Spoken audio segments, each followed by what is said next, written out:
Hi friends, Aitherea here, and today I want to talk about Glamor, specifically for those who are leveling up or maybe just don't have a lot of money to spend on the Marketboard. I was inspired to make this video because I am currently working on leveling up an alt, and especially when you first get started, the glam kinda sucks. And it's worse if you are playing, like I am, a conjurer or some sort of disciple of magic, cause they're stuck with all these ugly robes that look like burlap sacks. So, in this video, my goal is to teach you where you can look to find better fashion. Mainly I want to tell you like how and where to get fashion while you are at low levels. First off, I want to mention the smith because you can get a full outfit. Is it like the cutest outfit in the game? No, but it is a whole lot better than a lot of the other ugly stuff you have at really early game. So you can go to the smith at level 15. In fact, the MSQ will actually push you to meeting the smith. But where is the smith? The smith is near any inn in any of the major city-states, so Gridania, Ul'dah, and Limsa. He will be right near the innkeeper. There is also one near Sastasha, and that is the one that the game will push you towards. And basically what you have to do is you just have to finish the training exercises. They're pretty easy, but if you are a new player, I think it's definitely a good thing to do. Like, you should absolutely do the training exercises with the smith because they do teach you the basics of the game. But like I said, we're talking about fashion today, and there is one way to get sort of a nicer fashion than what you're probably going to have at low levels. Another thing to consider is your race clothes. So every single race has a different outfit, and some of them might look kind of,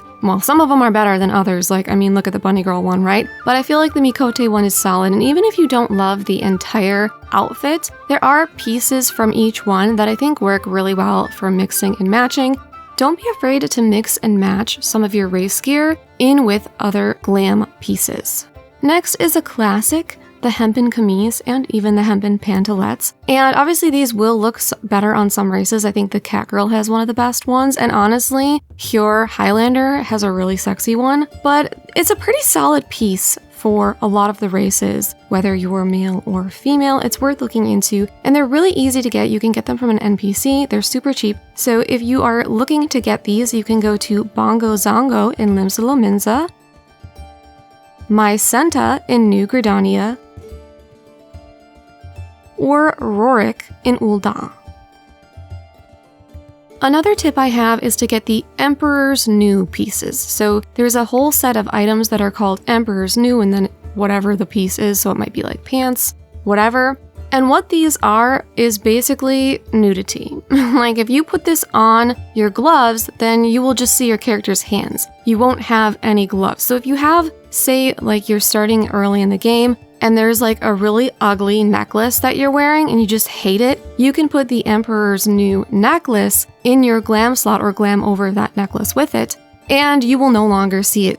You can buy this on the Marketboard, it's pretty cheap. However, there are some NPCs that sell it, but I do believe you have to unlock them. There's one in Mordona and there's one in Vesper Bay. So if you don't have those NPCs unlocked, maybe you can get a friend or an FC member to buy them for you because they are really cheap. They're like a few hundred gil. But they're worth getting, especially at low levels, so you can cover up any of the ugly glams with just nothing. Like, I would rather just be wearing nothing, you know?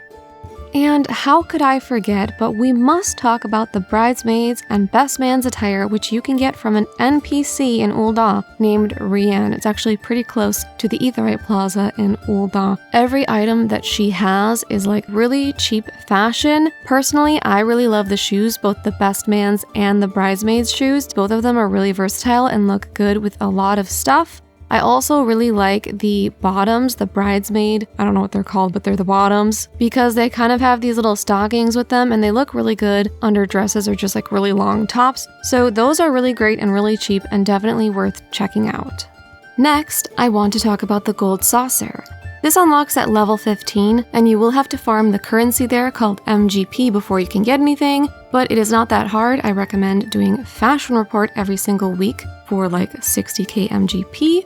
And by the way, you're going to want to check out Kayoko Star on Twitter or X to do fashion report because every week, I think around Friday, they post a little cheat sheet for how to get 80 points and as well as 100 points for the fashion report. You really only need to shoot for 80. You can do 100 once to get the title, but after that, just go for 80 and you will get the maximum reward of MGP that you can get. So make sure to check out Kyoko Star on X. And speaking of fashion report, next to the fashion report guy, Masked Rose, is a girl called Kasumi who sells things. And the more that you perform well in fashion report, you will unlock more stuff from her. But she does have some nice things. And obviously, just the prize exchange in the entrance square, there's a lot of stuff in there. So take a peek around there, farm what you think looks cute, but it's definitely a good resource. And like I said, it unlocks pretty early at level 15. Now, I know some people hate PvP, and honestly, I'm kind of one of them, but there is a lot of really, really, really wonderful, delicious, adorable, sexy, cute, awesome glam pieces that you can get from doing PvP. So first of all, there are these Makai sets, and this was basically an event that happened in the past and is currently happening right now, and you have to talk to the dishonorable priest and basically exchange wolf marks, and you can get these different glam pieces from there. So I would definitely go to Wolf's Den, find the disreputable priest, and see if you like any of the gear that she has. I really, really like the one for Disciples of Magic like White Mage. So there's a lot of good stuff there, but that's not where it ends. There's obviously exchanges elsewhere in the Wolf's Den where you can exchange wolf marks. And there's a bunch of pieces there, but there's some really, really good pieces because they just added some new textile gears. Not textile, but tech style.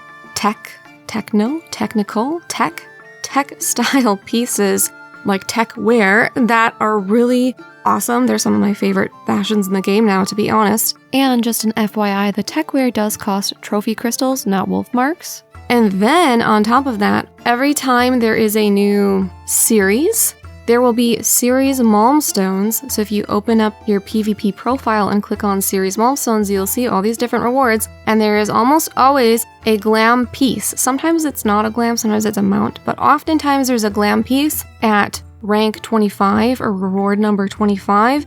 And a lot of those are really cool. So it can be worth farming. And you can just do frontline like once a day. You can do it really casually, and eventually you will get there and you will get that reward. Doing any kind of PvP will level up your series milestones. It does not matter if it is frontlines or crystalline conflict. There are some really, really great rewards from PvP, and the cool thing is that PvP unlocks at level 30. And I mentioned the Makai thing being on events, but it's been ongoing forever. I kind of wonder if they're ever going to get rid of it. But speaking of events, there are events in the game, and a lot of them do give fashion. So if you happen to be subbed while those events are going, I think it is worth getting it. Even if you think the fashion is ugly, you might be surprised that someday down the line, you're like, oh wait, this pair of gloves isn't ugly like the rest of the outfit, and I can use it with XYZ. So I think it's definitely worth getting those event pieces. Another thing to consider is the wedding outfit. You can get a free version of this because if you go on the Mog Station, obviously there are some paid options, but there is a free one too. All you need is a friend or an FC member who is willing to help you. So you go on the Mog Station, you grab the free version, it'll get sent to you in game. But the cool thing about this is you don't actually have to go through with the wedding. Like you don't need to schedule a date. Basically go through the quest until you get the outfit because it will give you the outfit. You get to choose between like the male or the female one and you're done.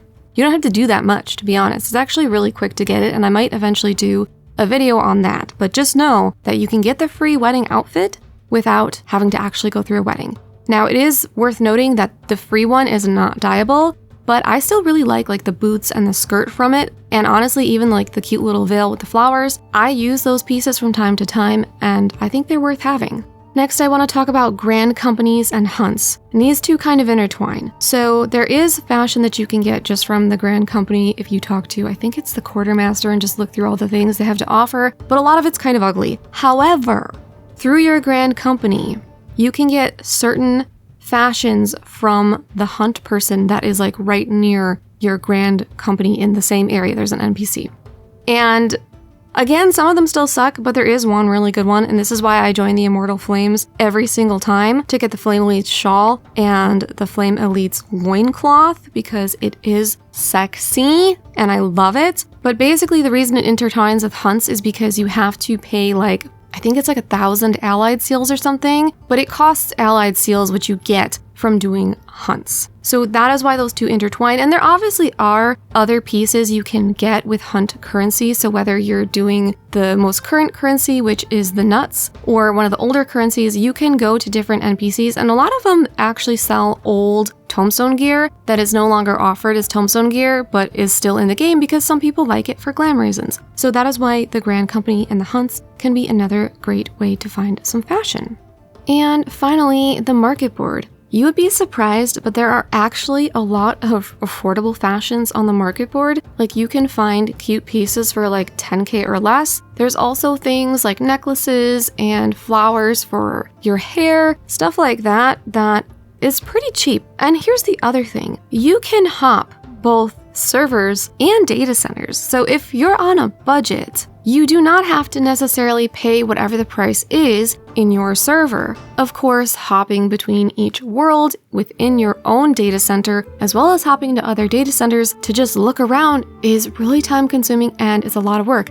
Luckily, there is a website called Universalis where you can type in the name of whatever it is that you're looking for, whatever outfit that you want, and it will show you the price of it on each server in each world. And now it's pretty accurate, but it's not always completely accurate, but it is generally pretty accurate. So I would suggest going to the Marketboard in your server, looking through to find pieces that you like, adding those pieces to like your favorites so you don't lose track of them, and then going and seeing how much they cost using Universalis. Because that way you can find out which server it's the cheapest on and go to that server and buy it. So like I said, if you don't have a lot of gil, you're a low level, you're maybe still leveling up, or you maybe first reach endgame and maybe you don't know how to farm gil, which by the way, I have a video on that. Like, you can find cheaper, better prices.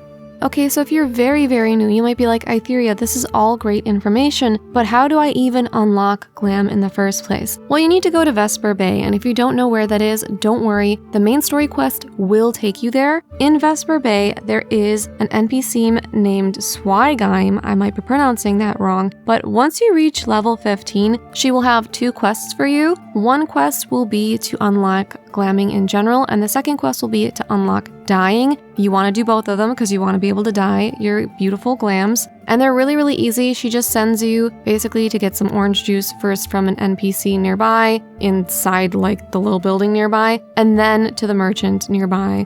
So it's super easy. And then if you want to, earlier I mentioned you can get glamour prisms both from Grand Company seals and from spending wolf marks. But if you want to, you can also craft them. So if you get a Disciple of the Hand to level 15, you can go back and talk to Swigheim, and she will teach you how to craft glamour prisms. And now just a side note for some endgame players on where you might find free fashion, it's everywhere.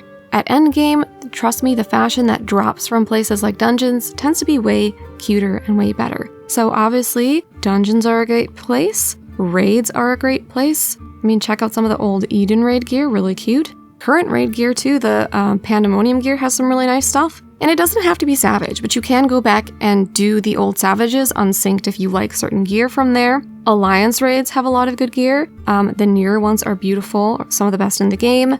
Honestly, the current Alliance raids have had really good gear too. Island Sanctuary, there's a lot there. And even variant dungeons, because you collect those pot shards and they have glam pieces that you can buy from the NPC. Okay, so that was my little aside for the endgamers, and finally, just a few last tips before we wrap this video. You can get glamour prisms from Grand Company seals. You can also buy them with PvP wolf marks. So if you are finding that you're like, oh my gosh, you've been talking all this time about all this glamour, but I can't even get the glamour prisms, there you go, save up some of your Grand Company seals, and definitely join a Grand Company. The MSQ will push you to do so, but it's definitely something you want to do. You can farm seals by running dungeons, needing or grading on items from dungeons, and then turning them into the Grand Company dude. It's either, I never remember the name, it's next to the Quartermaster. And another good tip, if you are looking at fashion on the Marketboard and you hover over one and it says shop selling price, and then it has a number next to it. That means you can buy it from an NPC, and unless it's cheaper in the Marketboard, which occasionally it is, but usually it's not, if it's not cheaper on the Marketboard, then you're going to want to go to Google and search the item and find out which NPC sells it so that you can go to that NPC and buy it instead of wasting money buying it from the Marketboard where it's probably more expensive. One thing to note though is that sometimes things will say shop selling price and then after it, it'll say restricted. That means that there's probably some sort of unlock that you have to do before you can access that item. For example, with certain dyes, they will say restricted after them because they come from beast tribes, and if you haven't done that beast tribe, you would not have access to that dye, but they are sold from a beast tribe merchant. So there can be similar things. You don't see it as often with Glam, but that can be similar, so just keep that in mind.